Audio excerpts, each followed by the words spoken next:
On s'aperçoit qu'au fur et à mesure qu'il y a une dérive qui s'est menée depuis des années, puisque les coffee shops sont en main des mafias turques et tout.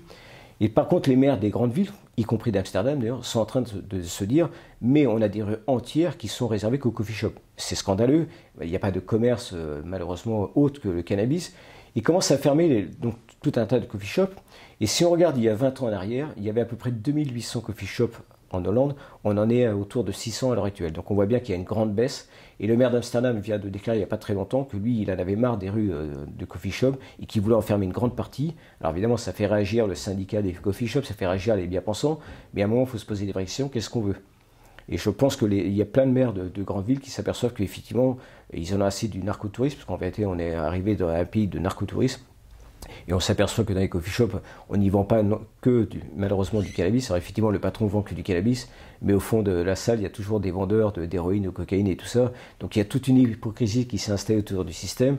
Et c'est devenu malheureusement un des pays les plus criminogènes d'Europe. Donc ils ont raison d'inverser. Alors ça, après, c'est une question de parti politique. On voit bien que quand le parti chrétien-démocrate, ce qui correspond à la droite, était au pouvoir, il voulait effectivement interdire les coffee shops à tous les Européens. Donc avec une carte censée être une carte de fidélité, mais réservée aux Hollandais.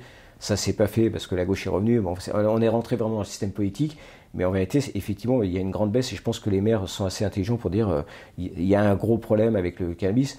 Et d'ailleurs, ils vont même plus loin parce qu'ils se sont aperçus que maintenant, le cannabis très fortement dosé, comme il est vendu dans les coffee shops, est extrêmement dangereux.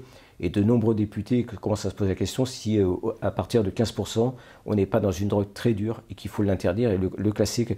Et si jamais ils faisaient ça, ce serait forcément la fermeture d'une grande partie des coffee shops, indirectement, puisqu'on sait très bien que malheureusement les Européens, et en particulier les Français qui vont dans les coffee shops, cherchent des cannabis entre 25 et 35% de THC.